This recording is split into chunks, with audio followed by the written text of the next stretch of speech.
Good evening, everybody. Welcome to the Hope Shop Live Addiction to Success Wednesday night. We are on with Melissa. Before we get into everything, we're going to start off with Kelly and the clarity statement. Hi, this is the Hope Shot Clarity Statement. We here at the Hope Shot are a group of people in recovery spreading inspiration. We come from all different walks of life and pathways of recovery. Our verbiage may be different at times, but we all have one thing in common: recovery as a lifestyle. We support all pathways of recovery. Doesn't matter how you get from A to Z, just get there. Thank you for being a part of our family. Thank you, Kelly.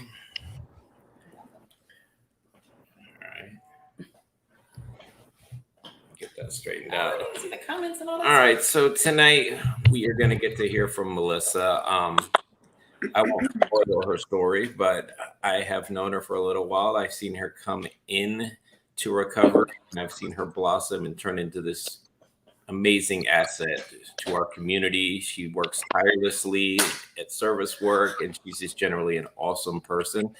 So thank you so much for being on with us. I appreciate you. Hi, thank you. Well, without further ado, I will let you go ahead and tell us your story. Okay. So my story has a lot of God in it. I wouldn't be here today if it wasn't for him. I do go to AA, so I'm a big part of that in the fellowship of AA. So basically, I gotta breathe for a moment. I grew up with a very loving, courageous family that loved me, and I have two older brothers, and just found out a year and a half ago that we have a stepbrother. My parents were very loving parents. Really, for me, my journey more starts when I turned 17. My dad committed suicide my senior year in high school. So depression and mental illness run very strong in my family. I grew up Catholic, so and my dad was Italian, so he was very strict with me. I wasn't allowed to date until I was 16. I remember I was so excited to turn 16 to go on a first date. So a lot of my so growing up back in those times, people didn't talk about mental illness. They didn't talk about, therapy, or, that really wasn't talked around about much, like in the late 90s. So, when my dad committed suicide, it was a big, I didn't realize at the time until I did a lot of discovering of myself this year and working on myself and what, the things that I used substances for so long. So that was very traumatic. Right then I turned into a caretaker. I felt like, my brothers were away in college. They were at Florida State. And my mom, I didn't go away to college. I stayed home. I was too afraid to leave her. I was too afraid of losing another parent. Back it up to, so in high school, I met my high school sweetheart. We have 3 beautiful kids. Cameron is 19. Actually, no, I'm sorry. He just turned 20. He's in Ranger in the Army. So proud of him. Kylie is 18. She just graduated. And Birdie is 9. All with the same dad.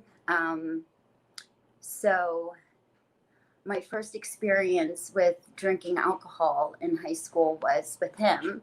We went to a party and I just couldn't put it down.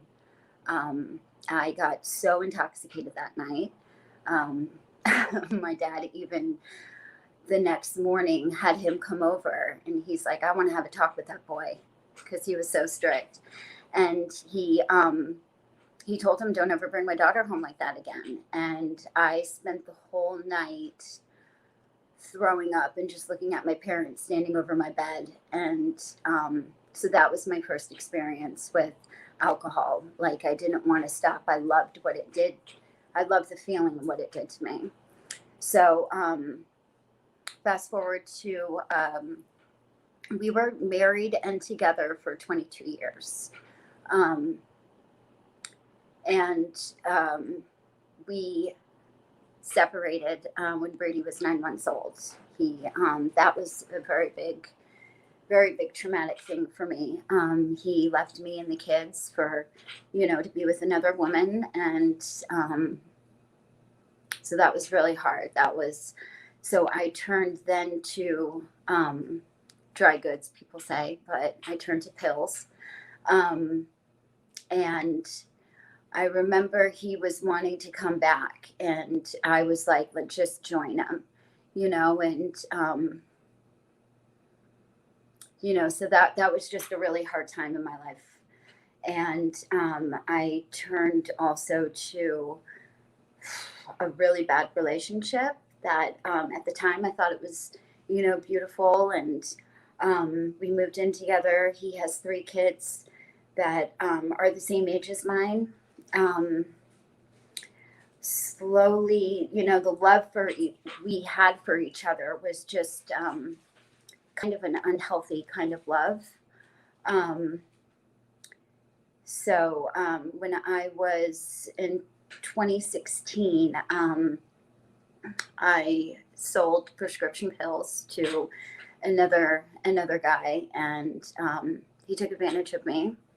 And it was very traumatic. And I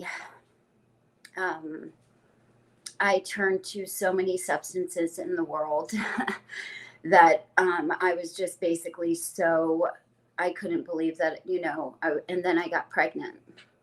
And I feel at the time, when I look back on it now, God, he protected me. He put me in jail. And I was in jail for 2 months. So when I got out, I was 4.5 months pregnant. I hid from the world. Actually, this is my first time speaking to a lot of people that don't know that I was pregnant, and I carried that baby.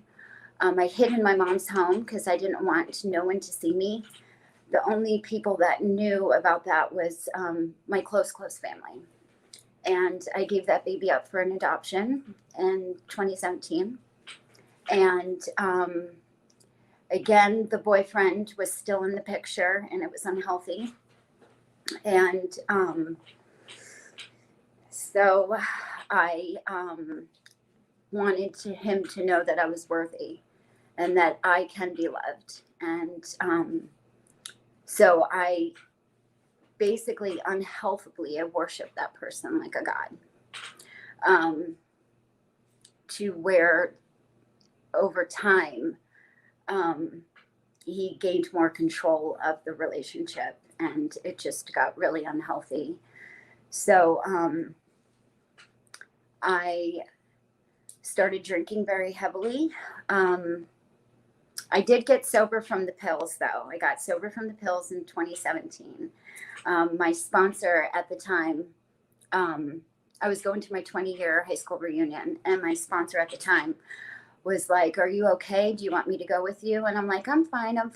And when I got back from the weekend, she was like, "Did you drink?" And I was like, yeah, I just had one.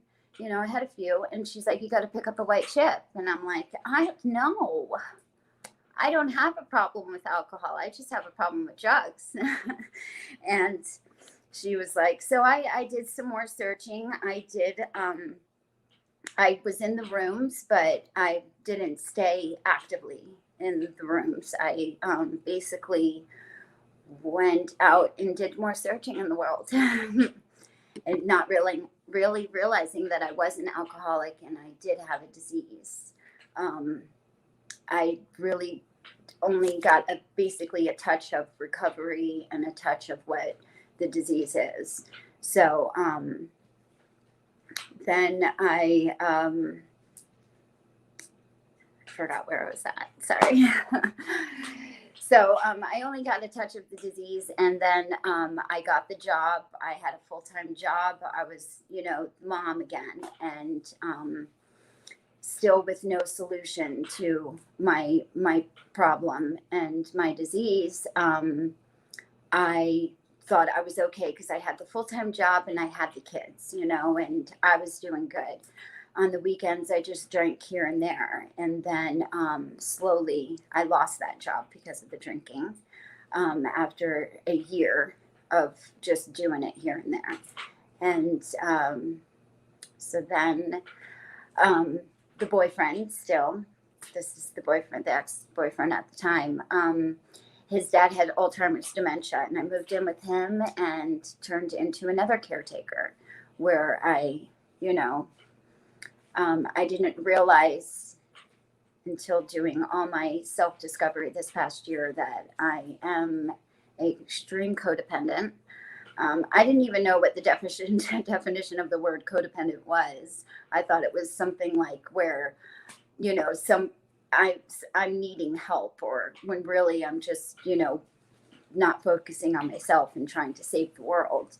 And slowly over time, because I didn't have a solution for my problem. So I turned to alcohol to numb my brain from constantly going and not being the perfect mom or all the things that, that ate up at me. And because of the adoption and all those things. So I turned to alcohol extremely bad. It got to the point where I was just sleeping and drinking. And my son graduated high school, and I wasn't even quite there for it. I mean, I still had that's when the liver and everything started going, but I just didn't know.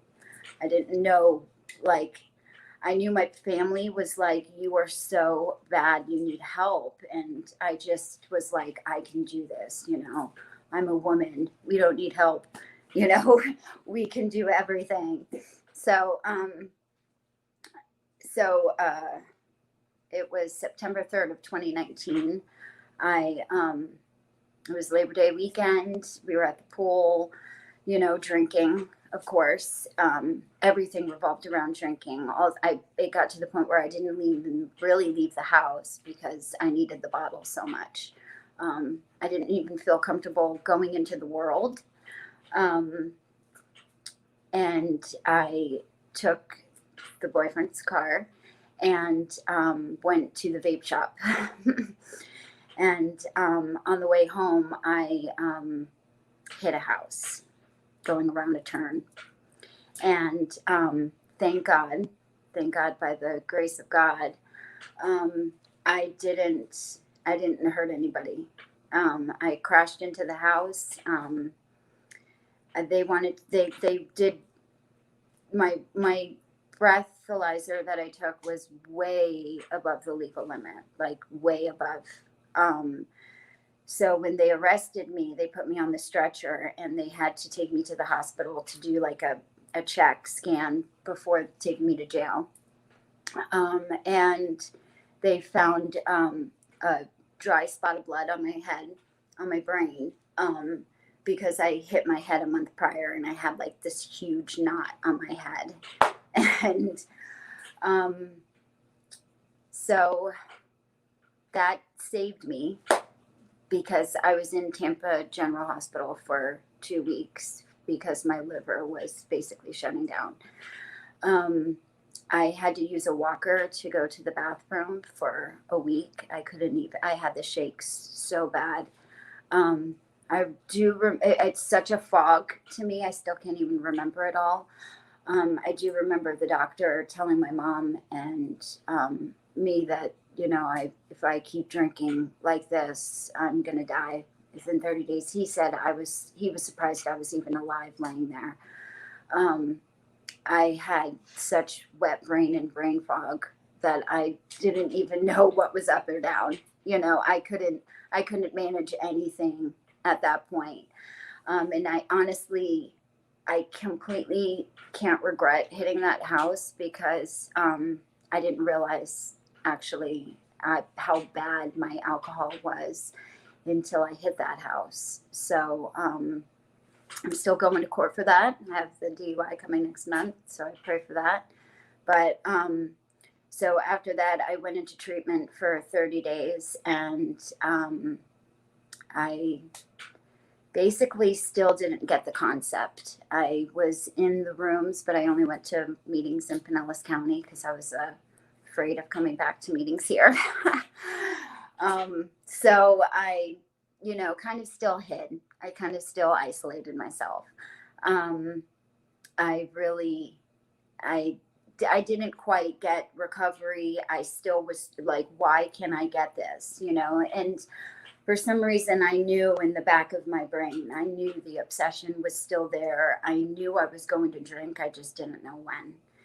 And so March of 2020, my son came home from college that Christmas and said he was going in the Army. And I was like, oh my goodness, your dreams don't match my dreams. What?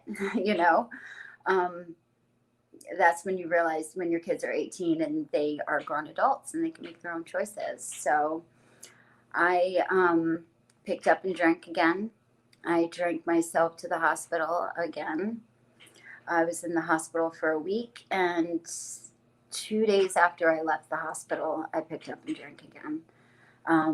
Of course, I hid it very well. I was very good at hiding it up until the point where it's like you can't hide it no more. At first, I think I can manage it. No one can know.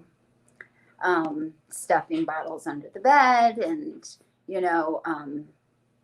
but everyone knew clearly looking at me. And I was still, living at the boyfriend. The relationship was unhealthy, and, things happened. And I went back to the treatment center for 30 days. And at that time when I was in there, I remember telling my mom, I got to get in somewhere. I can't go back home. Like I can't do it at home. I got to try something different. So COVID was around then. So it was very hard to get into places. Yeah, it was like my mom wanted to send me out to a place like way out in Ruskin. And I was like, no. So lo and behold, found Grace House, and I went there for 2 months, and I still wasn't quite ready. I wasn't ready for a program. I was like, I can do this, so I'm going to go back home to the boyfriend. And things were okay. I still was going to meetings. I still, made contact with people at church that I'm part of. And one thing when you start to get sober and you meet people in the rooms, and so they all knew I was absent. I wasn't coming to church. I wasn't going to meetings. So everyone starts reaching out on your phone, and then you feel guilty. So it just doesn't feel good. It doesn't sit well with you. So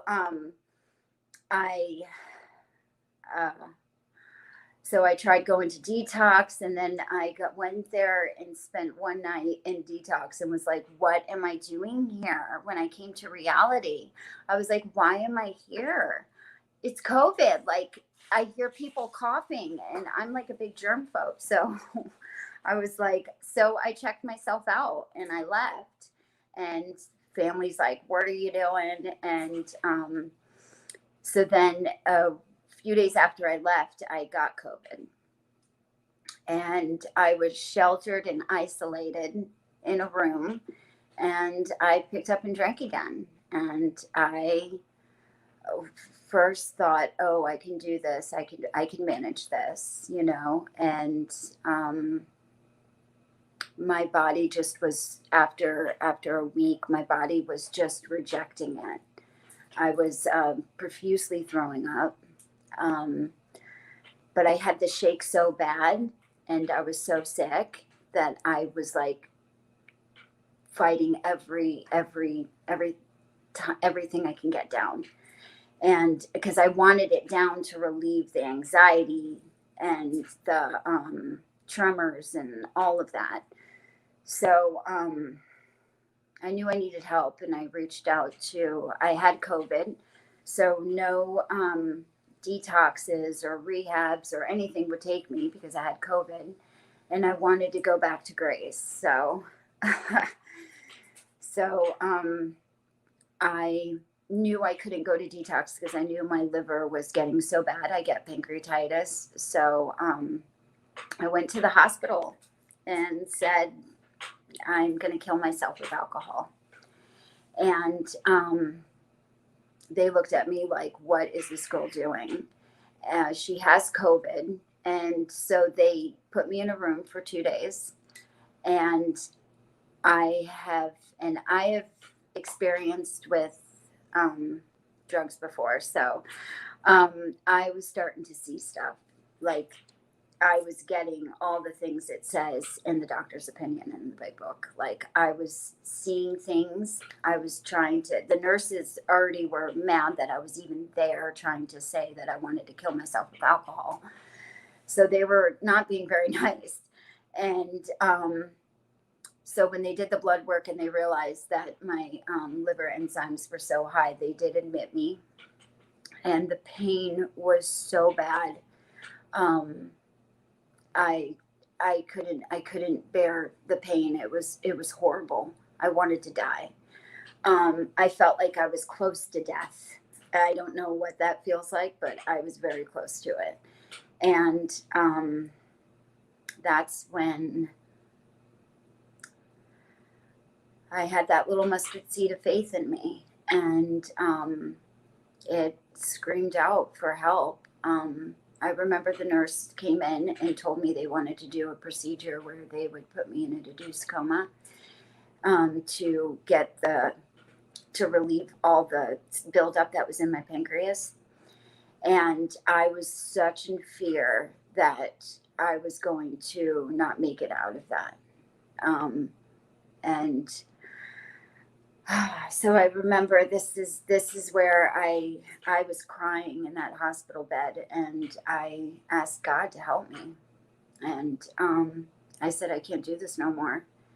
And I really was sitting there listening to meditation music in the hospital and lifted my hands up. And when I put my hands down, it was like, and my eyes were closed. I had a movie screen that was like before my eyes. And it was all the evil that I was battling when I was taking little naps here and there. And the evil was so high. And a beautiful angel came in. And I was even thinking, oh my gosh, what is happening? But I didn't want to open my eyes because I didn't want to miss it. And he killed the evil with his sword, and he grabbed me and brought me out of there, and he laid me down. It was like beautiful. It was dark out. And I was even thinking, what am I seeing? But I don't want to miss this, And I knew I was seeing some type of vision, and I was like, what is going on?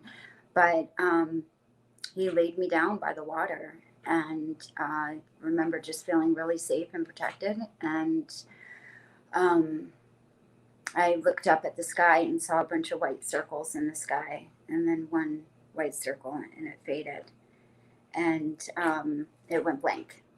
And I opened my eyes, and I don't remember what I thought about for the 2 hours. Mind you, I did have COVID. So in being in the hospital, they had to suit up, and you could hear them coming in the room. It was very weird being in the hospital at those times. The nurses really didn't have a bedside manner, and I feel for them. It's like they wanted to throw our medicine and throw our food in at us. But anyways, I laid there for 2 hours, and I heard them coming in, and I went to get up to go to the bathroom, and I felt a flow of water flow over me. And it was like someone poured water over my head down to the bottom of my feet.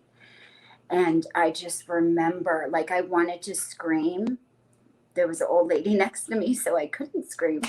But I just felt alive. I felt alive. And so this is where a lot of my story really starts, where I always grew up, believing in God, but I never really had a relationship with him like I do now. It was, I knew when I got to Grace so the nurses ended up being nice to me in the hospital. The doctor ended up being nice. They knew I was in recovery, and they knew I was trying to get sober, and it all just started flowing then. And there was, I remember I couldn't wait to get back to Grace. I couldn't wait to get back in the rooms and see people. I remember going to my first meeting and picking up that white chip and thinking, yes, like I was so happy to get that white chip, because I knew it was, I'm going to cry saying this. I knew it was the start of my journey, and I knew I was going to be okay. I knew I had a lot of work to do in myself, and I just knew that he was going to guide me. And so when I got in the rooms and when I got to Grace, I really sheltered myself from my phone, from social media, and from the world. I really just plugged into reading my Bible and reading the big book, going to meetings, listening to my sponsor. My sponsor was so sweet, because I was so broken then, mind you. I was a completely broken, hot mess. Like, I'm telling you. And I needed that easier, softer way sponsor who was going to, just show me love. And she did. And she's still my best friend. I love her. And I did a lot of learning about myself. It's different when you're ready to face your own demons and your own things that you did to yourself, and you're ready to face it. That is a very big task. A lot of people aren't willing to look at themselves and do all that soul searching. And so I really just dug deep and really just surrendered everything to the program. And I'm not telling you it was easy, because there was times where I was like, oh my gosh, why am I here? I'm not court ordered here. I don't have to be here. But I just knew I knew where God put me, and I knew I just had to I leaned into my faith so much. I leaned into God. One thing I love about Grace is that we are connected to a church, and we have church mentors, and we have a lot of women who really help us.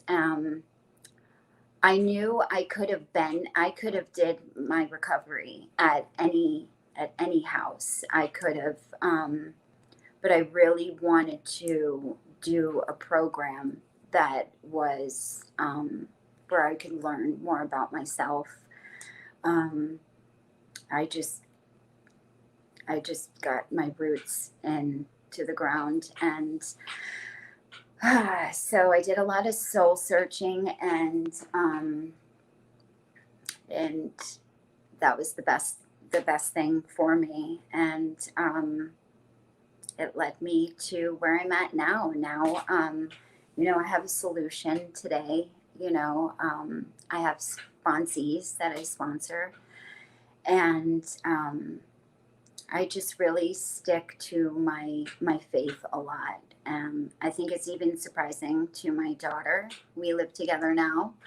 That had its challenge. It still does have its challenges, but I'm praying that she sees how hard I work.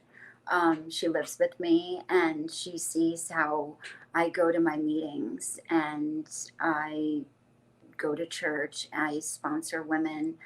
My sponsor comes over. You know, she sees how hard I put into my recovery, and I'm praying. You know, one thing is years ago they didn't have like therapy. They didn't have any of that, you know, and so today we get to start therapy together, me and her, to move forward in our relationship. I did a lot of healing at Grace, and I forgave myself and forgave others for things in the past and that things that they have done to me. But I think it's really just on how hard you work your program, and I think it shows in my actions and how people see me today. I did. Hold on, I have notes here. All the past and all the hurt and all the trials that I went through in relationships, and all the worldly things that, you know, I attached myself to. Like, I turned to substances for so long because I didn't know how to handle, you know, the mental illness and all of the struggles. And I don't regret any of those experiences and those relationships. Today, you know, it made me the woman I am today. And one thing I know that in my story, my kids have seen me broken. They have seen me addicted to substances, but I know today that I show them how you can get up and you can recover from that. Today, I tell them there is a solution for our problems. You know, I don't turn to worldly things for my problems now, because you know, I could be a part of life today. I could be part of the community. I have an amazing job that I love. I love helping the community. I love just being able to be a message of hope at my job. We deal with a lot of homeless people, a lot of people who are struggling. And when I tell them my story, even just standing there, I tell them that I was addicted to drugs, I was addicted to alcohol, and they're like, "You?" And I just tell them about what, you know, God did for me, and He saved me from my deepest, darkest moments when I was in the pit of despair, hanging on to life by a thread. And I just spread the message of hope and what God did for me and how He shined His light on me in my darkness. And I do work a very, very rigorous, honest program. For so long, I would lie about stupid little lies, and they were just so dumb lies. And today, I am vigorously honest about everything that I do in my life. And it says in AA literature that recovery is when the reach of all who accept those who are constitutionally incapable of being honest with themselves. And I believe that those tools are attainable, and it's all in the power of your surrender. I felt like I needed to surrender. I surrendered over 100%. All the other times when I was trying to get sober, after I hit the house and got the DUI, you know, I didn't completely surrender. And I needed that big surrender. I needed that. I needed that. and God knew I needed that because He knows exactly what I needed at the right time, and I trust His timing. Sorry. So that's I don't know. Today I just I just work my program, and I today I could be a mom because I didn't know how to be a mom, a sister. I didn't know how to be an aunt. I didn't even know how to make friends before. I was so lost and isolated for so long. And I am just so grateful for the rooms. And I'm really committed to my network of people. I say that is very, very big when you're in recovery, is you got to have a strong network to they can tell you when you're acting stupid. They could tell you when you're not going to meetings. They can call you out on your bull crap. And today with Alcoholics Anonymous, and mostly by God, I can be a mom, a sister, a best friend. I know how to handle life today. Before I did not know how to handle life. I didn't know what was up from down, and I'm just still, on my journey of self-discovery. I'm still learning to love myself.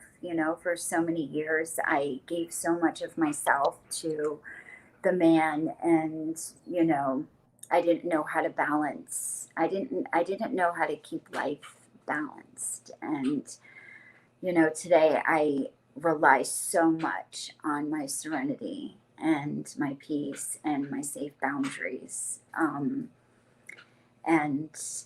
I remember, oh my gosh, I remember my mom saying when I was at Grace, I got to tell you this funny story. When I was at Grace, I was just starting to learn about safe boundaries. I had no idea really what they were. And I was like, Mom, this is my safe boundary and you're crossing it. And she's like, well, I can have safe boundaries too. I'm like, go ahead, make them. It was so funny. But yeah, I feel like today, it's so funny that when you get sober, it just starts to just trickle down into your life. My mom got married in our church, and she, my family is so supportive. I probably could not have did this without my family. I remember my mother-in-law, she has Brady during the week. I have him on the weekends, which is a blessing because I still, I'm still getting it all back. I still have the DUI to face. I don't have a car yet. So, but I just know that I can handle life today and whatever comes at me. And, believe me, there's waves, there's a big, it can get rocky out there in the ocean. And I just am anchored into my faith, and I'm anchored into my constant contact with God. And that is so important to me.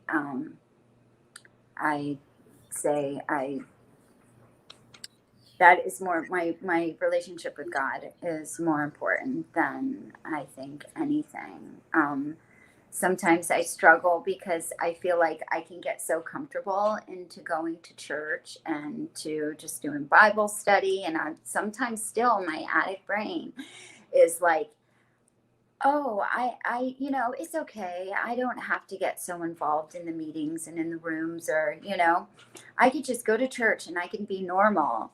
But really, I can't. I still need the rooms. I still need, I'm still trying to, my sponsor's like, what are you doing? I'm like, so I still struggle with that, but I know how to handle it today. And I know I need the rooms, and the 12 steps are so important to getting to all those core things. You are amazing. You did such a good job. I can't even tell you. I don't know if you've been looking at the comments on the screen. No, I I haven't. know you've been focusing on talking, but there's so many encouraging and awesome remarks while you were talking, and everything you said is super relatable. Um, you know, you said that your faith was rekindled when you got back into recovery, you know, when you truly found your faith. And Kelly is right here, and that's our experience too. You know, God's been in my life. I'm sorry, but the tech guy's touching stuff. There you go. We'll let Kelly and We widescreen. But Sorry, I had to vape. That's okay. that's our experience too, is that deeper faith and that deeper relationship with our higher power came when we got out of the pits and found recovery and grew from there. The relationship in general happened for me after I worked my steps, and really after I did my fifth step and it said the prayer after the fifth step. I just remember connecting. It was like a really, really powerful experience for me. And I always, I went to church even before I found recovery, but once I did that, I had a relationship connected. There was just something different. It was the same God, but it was a different relationship. Right. That's exactly how I feel. Like I feel him working in my life, and I see the miracles everywhere. One thing about me is I'm so positive and so like, come on, let's get to the solution. Like I can't sit and like, even with my sponsees when they're, complaining and moping, I'm like, come on, let's go, get out of this, so that's just me. I'm just overly positive, and I think that is an asset. It is. I know some people do the principles in certain, so they talk about assets and defects. So well, let me read a couple of these comments for you so you can hear. I got to go back a long way. So I mean, there's a lot. Love you, Melissa. Yep. Jill Brewer, love you, Melissa. You're amazing. Bonita Leonard, thank you for being brave and sharing your story with us. Rob Ritt, thank you for sharing. Sherry Fenderson, when you first started, deep breath, son. You're doing wonderful. I know. I had like a nervous voice. I do the same thing. I was back here saying I did the exact same thing. Everybody does, and then you could see. This is my second time sharing my story, so you caught your stride and you did fantastic. So, Daisha Brown says, that was me sleeping and getting high. And she says she's got a year clean on 10/29. So awesome. Good for you. That's beautiful. Let's see. Joseph McGregor, love you, Liz, my beautiful baby sister. Love Joey. Jamie Steele, man, I can relate. He says, man, I can relate. Military mom here as well. And that was a true test. Hugs. Yeah. Justin needs to say Missy Thang. Missy Thang. Hey. He loves saying her last name. It's so you can't just say Thang. You gotta say Missy Thang. Thang. Yeah. Rachel says invest it in yourself, which is very true. Let's see. Diane Wanzer, so proud of you. That's my mom. Yep, Joseph McGregor. I'm so proud of you, Melissa. You've been working so hard. You deserve all of this. Helen Porter Fiegels, incredible story. Thank you for sharing. Rachel, again, you're an independent, dignified Christian woman in recovery today. So proud of you. She always says that. Her thing. That's her thing. I remember walking into Grace for the first time, and she goes, invest in yourself. And I was like, I didn't even know what that was. I couldn't even picture it. And it really didn't hit me until when I went back the second time, and I really invested. Like, and so I even tell the girls at Grace, I'm like, invest in yourself. Use this. You deserve 6 months, to fully invest in yourself. And I think that's important. Yeah, I didn't use those words, but when I used to go back into the rehab that I was in and Hmm. meetings in there, I tried to pound the point home. When you get put in there, you feel like it's some kind of a curse. But I look back Right. at it and I had 6 months to focus on myself. I didn't Hmm. have to worry about bills. I didn't have Nothing. to worry about family and the outside world or Nothing. other distractions. I had time to Nothing. focus on my recovery. Yeah. And I look back and that's a blessing. And I but you was gotta try to get somebody to see it that way. It's not always easy. I I think envy it. it's so important to have your phone taken away in the beginning. You Oh, know, that's a big um, We used to call it the stress I bucket. really did. So when I was able to get my phone back, I didn't even really want it back. I went to work a few times without even taking it. Plus, the phone was very connected to the ex in a very bad way. So I'll never forget when my new phone came in the mail and it had a new number, just knew everything. I changed passwords and everything. And I remember felt like when my mom pulled up in the car, I felt like chains were like broken from me. Because that phone was just so connected, and when I felt comfortable to go on it, it's like I couldn't even go on it because I would see like pictures and things that he was doing. And um, yeah, it was just, I think he was borderline narcissist, but he's a few months sober today. We are still in contact sometimes, but I just don't know if our journey is together anymore. One thing about me is I love really hard and deep. And when I put myself into something, I put everything into what I'm doing. It's at work, it's with everything I do. I do it with all of my heart, all of my soul. So it's funny that you know I can't commit to a relationship today. I feel like I'm still learning about myself and loving myself. And I've never felt this, Melissa, in many years, many years. So I know it's selfish to say, but it's okay because I don't want to give a piece of me to a relationship. I still want to keep me. I still want to learn about me. I still have so much more growing to do. And I'm just just really just committed to self growth and myself.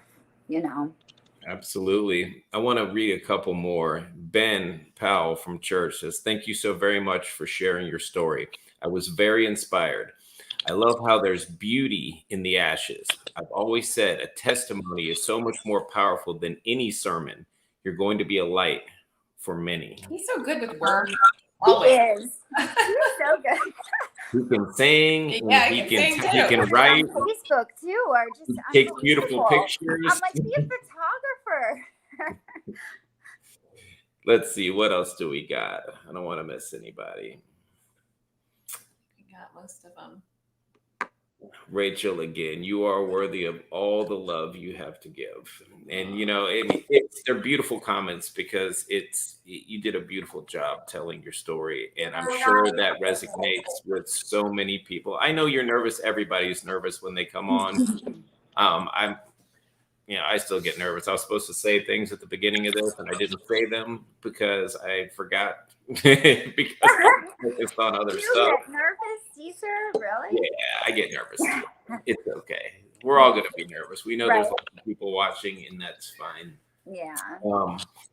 Your story's going to hit home with a lot of people. You touched on the trauma, you touched on the faith, you touched on the codependency, you touched on so many different things that, yeah, I guarantee you resonated with a ton of people. So I appreciate you so much doing this. Thank you. I loved it. I know. We got everybody here. Yeah. Justin's There's here Justin, too. And then this way. We got the whole crew at our house. We got Nate over here. Yeah, Melissa, you did amazing. You know, I seen you when you first came in, and to see you now, it's so magical how this process works. And Right. I mean, I've known you since middle school. I know, right? And it's crazy where we were and where we are, and where this process can take us, and that it's and the beautiful thing is that it's just the beginning, you know. Right. And all that stuff that you experience is the very foundation of your entire future. Yeah. Thank you. And it's a beautiful thing to behold. You did well. You were super nervous, and I was like, we were rooting for you. We were rooting for Oh you. yeah, my voice was trickling so much in the beginning. Yeah, I was we were like, cheering you on. We You know, were. I promise. I think "Aw." Nate was more nervous for Oh, you yeah. than you were. Aw. He was like, I can't watch. But I have to watch. He's always been a sweet guy, even since middle school. Yeah, we get to see the sweet, authentic Nate today. Right. And we love him too. So let's see. Now it's time for vacation, Melissa. No. That's what it says in the comments. A vacation. Let's see. You Anytime. said- and Diane says one more time. Oh, that's the Rachel. wrong one. She says, you were fabulous, Melissa. Aw. Oh, here's one that I have to read. I'm sorry. Virginia, our friend that just got out of the Virginia. I hospital. told I love Miss Tonight. Virginia Baboni. She says, Oh, Virginia. yep. From Virginia. Beautiful job. Thank you for having me, and God bless everyone. Aw. Hi, Virginia. I'm glad you found the link. So, I Well, think, thank you for having me on here. yeah, that pretty much wraps it up for tonight. I want to say thank you so much again for doing this. I also want to remind everybody that we are not going to be on for our topics on Sunday. Yeah, but Nate's sad. Nate, you can go trick or treating. But it is Halloween, and we have kids, and we're going to take them trick or treating, and we're not going to do it. But we will be on for the following Wednesday. I'm looking this way because the boss is over here. We'll be on the following Wednesday for Addiction to Success. And, you know, we appreciate everybody who tunes in. We hope you're inspired, and we hope you get hope out of what you hear on this. And please don't forget, when the events come up, if you hit going or interested, it'll give you reminders. That way you don't miss anything. And I'd say one more time, bravo, Melissa. Thank you so much. Yay. And happy Halloween, everyone. Enjoy your Halloween. Halloween with your family. Thank you. Bye, everybody. Bye. Well done.